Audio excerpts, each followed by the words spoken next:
자, 우리 앞에 있는 제목 큰 소리로 읽습니다. 시작. 출입과 언론의 자유 감사.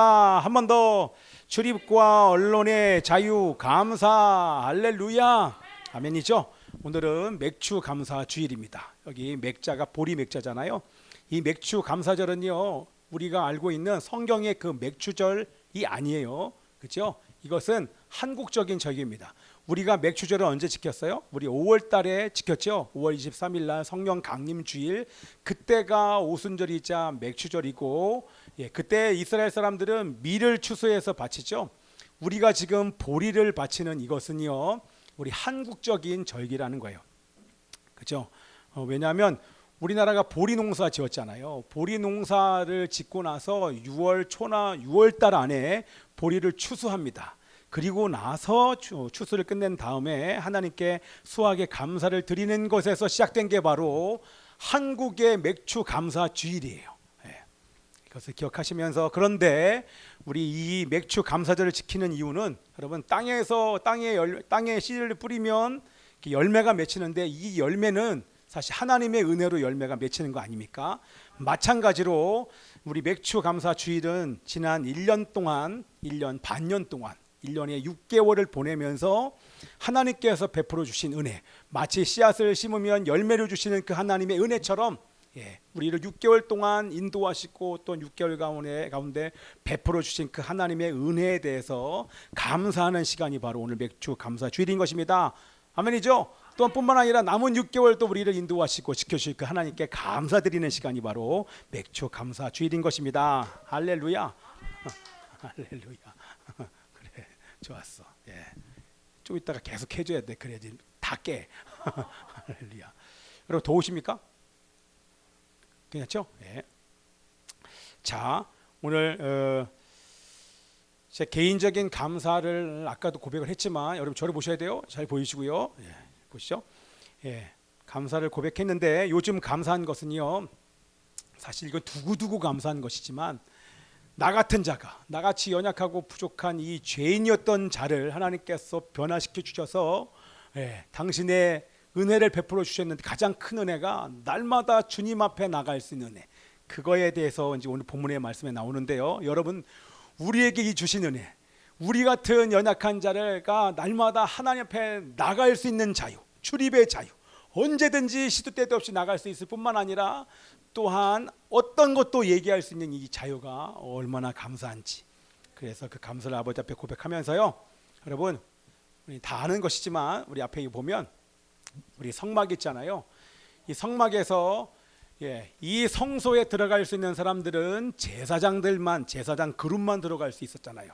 뿐만 아니라 제사장 중에서 특별히 아무나 저기 앞에 있는, 여기 있죠? 이 지성소로는 대제사장이 1년에 한 번 대속죄일 7월 10일에 대속죄일에만 대제사장이 들어갈 수 있는 데를, 그렇죠? 아무나 못 들어가요. 거기도 들어가는데 그냥 들어가는 것이 아니라 두렵고 떨리는 마음으로 들어갑니다. 왜냐하면 아무리 자신을 위해서 정결 예식을 하고 들어간다고 할지라도, 혹 죄가, 자기가 알지 못하는 죄가 있다고 하면 들어가서 죽을 수도 있기 때문에 이 허리에다가 끈을 묶어서 두렵고 떨리는 마음으로 하나님의 존전 앞에 들어가는, 1년에 한 번밖에 들어가지 못하는 그것을 우리는 예수 그리스도로 말미암아 담대하게 언제든지 나가서 어떤 것도 얘기할 수 있어요. 여기 나가서요, 우리 대제사장이 하나님과 대화 못해요. 대화할 수 있는 대화를 못해. 그러나 우리는 언제든지 나갈 수 있을 뿐만 아니라 하나님께 나가서 무엇이든지 얘기할 수 있는, 그것이 바로 언론의 자유 아닙니까? 그 언론의 자유. 하나님께서 우리들에게 자유를 주셨고, 출입과 자유롭게 출입할 수 있는 자유와 무엇이든지 말할 수 있는 그런 자유를, 언론의 자유를 우리 가운데 허락하여 주신 것인 줄 믿습니다. 그래서 19절에 여기 보면 말씀에 여기 나와 있는데, 보면 저기 쭉 보면 여기 있죠. 요 담력, 요게 바로 담대함, 담력, 그 뜻이 바로 출입의 자유, 무엇인지 말할 수 있는 그 언론의 자유가 포함된 단어가 바로 담력이라는 뜻입니다. 오버하면 안 돼. 자, 자, 그 자유를 주신 하나님의 이름을 찬양하며 감사드립니다. 그러나 이 자유는요, 거저 주신 것이 아니라는 것입니다. 다시 한번 우리 19절 20절 말씀 읽습니다. 시작. 그러므로 형제들아, 우리가 예수의 피를 힘입어 성소에 들어갈 담력을 얻었나니 그 길은 우리를 위하여 휘장 가운데로 열어놓으신 새로운 살 길이요, 휘장은 곧 그의 육체니라. 우리 여기 나와 있는 것처럼 성소의 휘장이 예수님께서 돌아가시는 그때, 예수님의 몸이 죽으시고 예수님의 몸이 찢기시는 그때에 성소의 휘장이 위에서부터 이렇게 그림처럼 아래로 찢겼습니다. 하늘에서 찢었다는 얘기는 예수님의 몸이 찢기심으로, 예수님의 몸이 죽으심으로 하나님과 우리 사이를 가라 막았던 이 막힌 담이 예수님의 육체로 말미암아, 찢기시로 말미암아 그 길이 열리게 된 것입니다. 그 길은 여기 성경에 나와 있는 것처럼 새롭고 새로운 길, 여태까지 한 번도 열리지 않았던 그 길, 인간에게 열리지 않았던 그 새로운 길이, 그 길이 열린 것입니다. 그 길을 통해서 우리는 언제든지 하나님께 나갈 수 있는 줄 믿습니다. 아멘. 그런데 이 문이요, 그 길이 열리면서 마치 아담과 하와 때에 아담이 죄를 범함으로 말미암아 생명나무로 갈 수 있는 길이 막혔잖아요. 예수님의 육체가 찢기면서, 예수님의 육체가 죽으면서, 휘장이 찢어지면서 이제는 생명나무로 갈 수 있는 길이 열린 줄 믿습니다. 할렐루야. 예수의 죽으심으로 말미암아 생명나무로 갈 수 있는 길이 열렸어요. 그 얘기는 뭐냐면 이제는 여러분들이 날마다 생명나무로 나아가셔야 된다는 것입니다. 아멘이죠. 생명의 말씀, 예수님 말씀, 생명이신 말씀 앞에 나가서 날마다 생명을 우리가 경험함으로 말미암아 생명을 누려야 되는 그 우리 안에 어떤 그 의무가 우리 가운데 있는 줄 믿습니다. 아멘이에요. 자, 그래서 여러분 보세요. 대제사장의 역할은 희생 제사를 통해서 백성의 죄를 정결케 하는 것이 바로 우리 대제사장의 역할입니다. 그렇죠? 백성들의 죄를 정결케 하는 게 대제사장의 역할인 것처럼 우리 예수 그리스도께서 하나님의 나라를 다스리신 온 우주의 교회의 왕이신 예수 그리스도께서 자신의 피로 말미암아 우리의 양심 안에 있는 모든, 몸과 마음 안에 있는 양심 안에 있는 모든 죄를 깨끗하게 해주실 뿐만 아니라 하나님께 나갈 수 있는 길을 여신 줄 믿습니다. 그것을 다시 한번 확인해 주시면서 우리가 해야 될 것들에 대해서 우리 21절과 22절에 말씀하고 있습니다. 우리 함께 읽겠습니다. 시작. 또 하나님의 집 다스리는 큰 제사장이 계심에 우리가 마음의 뿌림을 받아 악한 양심으로부터 벗어나고 몸은 맑은 물로 씻음을 받았으니 참 마음과 온전한 믿음으로 하나님께 나아가자. 아멘. 자, 예수님의 속죄 제사로 말미암아 우리의 모든 죄가 사함을 받은 우리들이요, 오늘 이제 본문 말씀을 통해서 우리가 해야 될 것이 세 가지가 있습니다. 몇 가지요? 세 가지. 그 첫 번째 게 뭐냐면 참 마음과 온전한 믿음으로 먼저 하나님께 나가는 것입니다. 뭐라고요? 참 마음과 온전한 믿음으로 하나님께 나가는 것입니다. 자, 여러분, 마음은 마음인데 참 마음이 무엇입니까? 참 마음이 뭐예요? 여러분, 우리 성경에 뭐라고 나왔냐면 무릇 지킬 만한 것보다 더욱 내 마음을 지키라 얘기를 했는데, 왜냐하면 심히 만물보다 부패하고 더러운 것이 바로 사람의 마음이라고 우리의 성경의 말씀을 기록합니다. 제가 적었나요? 안 적은 것 같아요. 자, 이렇게 놔두고요. 우리의 마음 자체가 더럽다는 거예요. 심히 만물보다 부패했다는 것입니다. 우리의 마음이. 그런 이 마음을 하나님께서 새롭게 주셨는데 이 마음을 우리가 어떻게 날마다 새롭게 유지할 수 있냐는 것입니다. 자, 어떻게 우리가 참 마음을 유지할 수 있습니까? 우리 잠언 말씀 보면 여기 지금 안 나왔죠? 무릇 지킬 만한 거 위에 있구나. 자, 한번 읽어볼게요. 4장 23절에서 25절 읽어보겠습니다. 시작. 모든 지킬 만한 것 중에 더욱 내 마음을 지키라. 생명의 근원이 이에서 남으니라.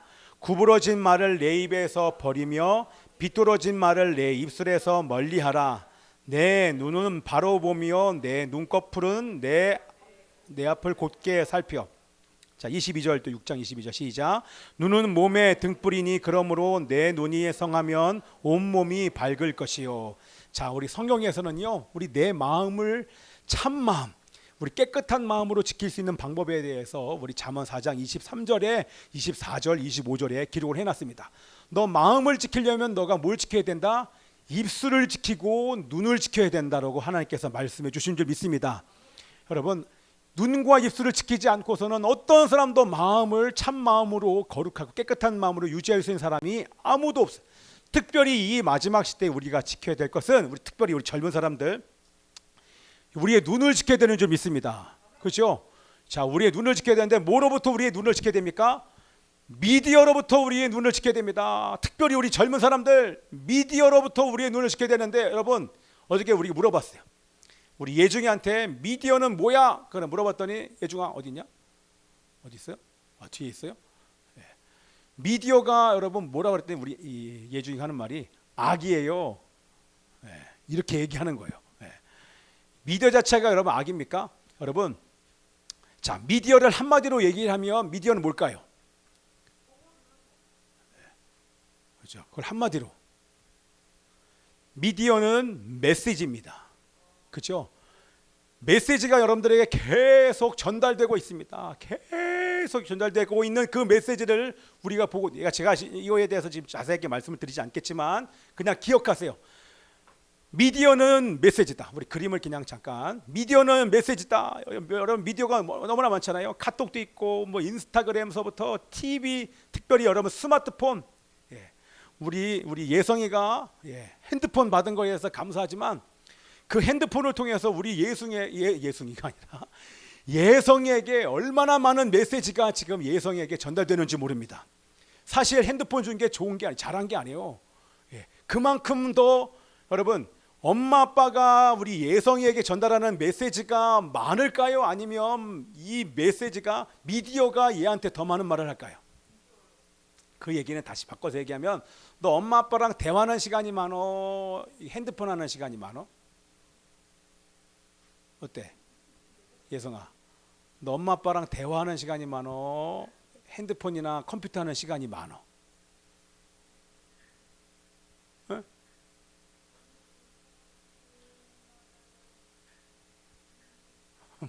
뭐,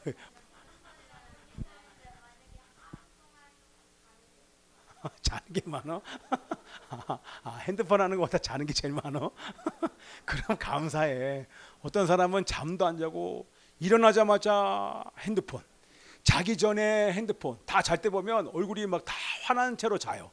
너 눈 뜨고 나서 가장 먼저 핸드폰 가지고 그 밝은 빛이, 핸드폰의 밝은, 일어나도 핸드폰, 누워도 핸드폰, 자나 깨나 불조심이 아니라 화장실에서도 핸드폰. 요즘에 화장실에 가면 안 나와요. 샤워하면서도 핸드폰. 요즘에요. 요즘 방수가 있으니까 여기 방수, 여기 이어폰 딱 끼고 나서 계속 핸드폰을 놓지를 않아요. 여러분, 핸드폰을 통하여서, 미디어를 통하여서 끊임없이 우리 아이들이 메시지를 듣고 있어요. 자, 미디어가 전달하는 메시지를 여러분 한마디로 요약을 해보세요. 어떤 메시지가 전달될까요? 네?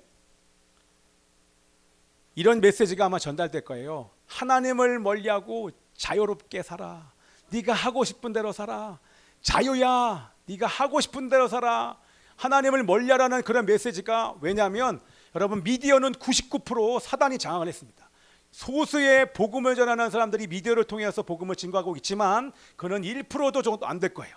99%는 이 미디어를 통해서 세상과 접속을 하는데, 미디어에서 하는 얘기들을 우리 아이들이 다 듣고 있어요. 열심히 일한 당신 떠나라. 떠나라. 네가 하고 싶은 대로 살아. 네 마음껏 살아 라고 얘기하는데, 성경에서는 뭐라고 얘기합니까? 네 마음대로 살지 마라. 하나님의 말씀대로 살아야 된다. 네 마음대로 사는 것이 아니라 하나님의 말씀대로 살라고 성경은 얘기하는데, 우리 미디어에서는 모든 메시지가 네가 하고 싶은 대로 자유롭게 살아. 여러분, 예배를 드리는데 예배에 집중 안 되는 거 있죠?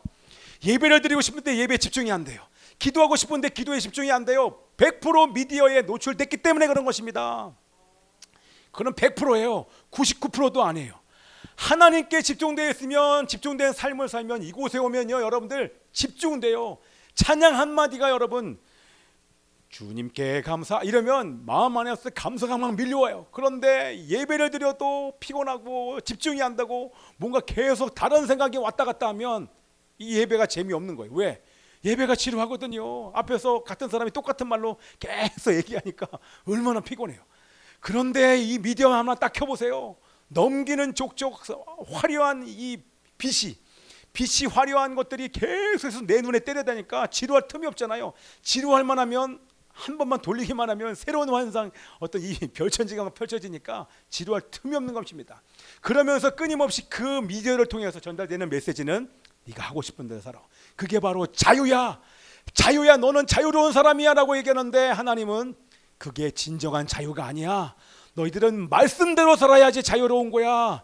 진짜 자유는 말씀 안에서 너가 자유함을 느낄 수 있어라고 하나님은 계속 성경 통해서 말씀하시는데 그게 안 들려요. 그렇죠? 네, 아멘이에요. 그러나 감사한 것은 하나님께서 은혜를 주셔서 우리 부준 형제는 미디어를 통해서 예수님을 만나고 미디어를 보다가 방언이 나오고 할렐루야. 그리고 우리 교회 온 줄 믿습니다. 미디어를 통해서 우리 교회를 검색해서 저한테 미디어를 통해서 전화가 왔고 그리고 여기 와서 앉아 있는 거예요. 이런 예는 100분의 1도 안 돼. 100만 분의 1도 그러기가 쉽지 않아요. 젊은 사람이 그렇게 찾다가 교회 와서 방언 받아 예수 믿는 사람이 거의 없어요. 쉽지 않아요. 하나님 특별한 은혜가 우리 부준 형제한테 있는 거예요. 자, 그래서 여러분들 뭐 하셔야 되냐면, 여러분 나는 미디어를 통해서 우리 어떤 사람이 이렇게 얘기했잖아요. 제가 이런 얘기했잖아요. 모든 곳에 진리가 있습니다. 그러면서 나는 미디어를 통해서 하나님의 진리를 발견하고자 나는 미디어를 지금 계속 보고 있습니다. 안 그래요. 거기서 진리를 발견하기가 얼마나 어려운지 모릅니다. 그러기에 미디어는 어떻게 된다? 네. 할렐루야. 웬만하면 아니라 가능하면 그치요. 멀리 해야 돼요. 할렐루야. 아멘. 네. 그래서 주일날 올 때는 여러분들 핸드폰을 두고 오셔야 돼요. 네. 나중에는요 그 핸드폰이 위치 추적이 돼서 여러분들 여기 와서 예배드리는 거 다 알아요. 그래서 요즘에 모임에 갈 때마다 믿는 사람들은요, 우리나라도 그래요. 여러분 모임 있으면 다 핸드폰 다 두고 가요. 왜? 추적해서 따라와요. 그리고 역학조사 한다고 막 전화가 막 오는. 그래서 가능하면 이 미디어를 우리는 멀리해야 될 줄 믿습니다. 자,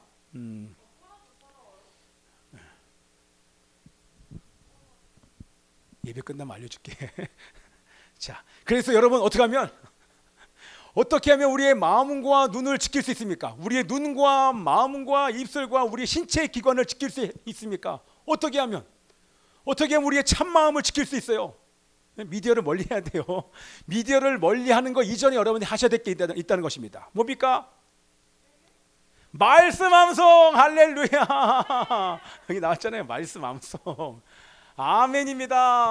아멘이죠. 여러분 예수님께서 여러분 저리 보셔야 돼요. 막 정리할게요. 예수님께서 죽으심으로 말미암아 길이 열렸어요. 이거는 한 번도 사람에게 열리지 않는 그런 생명의 길이 열린 줄 믿습니다. 아멘이죠. 이 생명의 길이 열려서 우리가 언제든지 생명나무로 갈 수 있는 길이 열린 거예요. 그 생명나무가 뭡니까? 말씀이에요. 이 시대에 여러분들에게 주신 생명나무가 뭐예요? 그냥 말씀인 거예요. 이 생명나무가 어떻게 해서 우리 안에 생명을 주시냐면 이 생명의 말씀을 우리가 말씀을 암송하는데 반복하는데 거기서 나온 생명수가 우리 안에 있는 모든 기관들을 회복합니다. 더러워진 눈을 회복하고 우리의 더러워진 입술을 회복하고 귀를 회복하고 온몸의 신체에 있는 모든 기관들을 다 회복하시는 줄 믿습니다.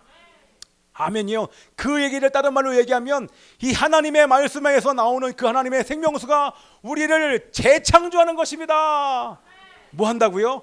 재창조하는 것입니다. 그래서 우리가 날마다 이 하나님의 말씀을 암송 묵상해야 되는 것입니다. 자, 참 마음과 온전한 믿음으로 주님 옆에 나간다. 그럼 믿음이 뭡니까? 따라서 해보세요. 여러분 피곤하니까. 믿음이란 관계다. 시작. 와, 우리 부준 형제 정도의 크기로 여러분 크게 하세요. 시작. 믿음이란 관계다. 누가 믿음이 좋습니까? 하나님과 친밀한 교제를 누리는 사람이 믿음이 좋은 거예요. 나는 믿음이 있어. 난 큰 믿음을 가졌어. 아니에요. 큰 믿음 가졌다고 아무리 얘기해도 그 사람이 큰 믿음 가진 게 아니에요. 정말 하나님이 원하시는 온전한 믿음을 가진 사람은 주님과 친밀한 교제를 날마다 누리는 삶을 사는 사람인 것입니다. 아멘이죠. 이것만 놓치지 않으면 여러분 하나님께서 그 친밀한 교제를 통하여 여러분들에게 계속하여 온전한 믿음을 우리 주님께서 공급해 주신 줄 믿습니다. 자, 참 마음과 온전한 믿음으로 주님께 나가자. 그러면서 주님께서 뭐라고 말씀하셨습니까? 우리 23절에 말씀의 약속을 굳게 잡으라 말씀하십니다. 자, 함께 읽습니다. 시작. 또 약속하신 이는 믿으시니 우리가 믿는 도리의 소망을 움직이지 말며 굳게 잡고, 우리가 믿고 굳게 잡아야 하는 소망이 무엇입니까? 바로 말씀입니다. 어떤 말씀이요? 약속의 말씀이 우리가 굳게 붙잡아야 되는 소망의 말씀인 것입니다. 자, 왜요? 그렇죠. 보세요. 왜 약속의 말씀을 굳게 붙잡아야 돼? 약속의 말씀을 굳게 붙잡으면 하나님께서 우리들에게 현재와 미래의 구원을 주시기 때문에 그렇습니다. 그렇죠? 우리가 약속의 말씀을 붙잡고 말씀을 암송 묵상하면 그 말씀에서 나오는 생명수가 우리를 죄와 어둠에서 구원해 주십니다. 아멘. 현재의 구원을 주실 뿐만 아니라 종말에 가서 예수님께서 말씀을 붙잡고 소망을 따라 사는 자들을 구원해 주실 줄 믿습니다. 아멘입니다. 우리 세 번째는 뭡니까? 함께 읽습니다. 시작. 서로 돌아보아 사랑과 선행을 격려하며 모이기를 패하는 어떤 사람들의 습관과 같이 하지 말고 오직 권하여 그날이 가까움을 볼수록 더욱 그리하자. 할렐루야. 예, 하나님께서 우리들에게 놀라운 그 은혜를 주시는 그 세 번째, 우리 어떻게 살아야 되는 세 번째가 모이기를 피하는 자들의 어떤 습관과 같이 하지 말면서 서로 함께 모여서 사랑과 선행을 격려해라. 우리의 힘으로는 이 마지막 때를 싸워서 이길 수 있는 힘이 없는 줄 믿습니다. 이 당시요, 외부의 박해와 핍박으로 인해서 유대교로 돌아가는 사람들이 많았었어요. 유대교로 돌아가든지 아니면 믿음을 버리는 사람들이 그 당시에 예수 믿는다는 이유만으로 핍박이 강해지자 다시 기독교인들이 유대교로 돌아가는 거예요. 그리고 믿음을 막 버리고 그러다 보니까 모이기를 피하는 일들이 많아진 겁니다. 그것이 습관이 된 사람들이 그 당시에 많았다는 거예요. 그래서 하나님께서 말씀하시기를 아니야, 너희는 그런 존재가 아니야. 아무리 힘들고 어렵고 마지막 시대에 핍박과 혼란이 있다고 할지라도 너희들은 모이기를 피하지 말아야 돼. 예배로 모이고 기도로 함께 모이기를 바란다. 뿐만 아니라 서로 사랑과 사랑을 서로 격려하는 삶을 살아야, 그래야 이 마지막 시대에 우리는 싸워서 이길 수 있음을 우리 하나님께서 말씀해 주신 줄 믿습니다. 아멘. 함께 모이기를 힘쓰시기를 축복합니다. 기도하기를 포기하지 않기를 기도합니다. 함께 사랑과 성령을 사랑과 선행을 격려합시다. 아멘.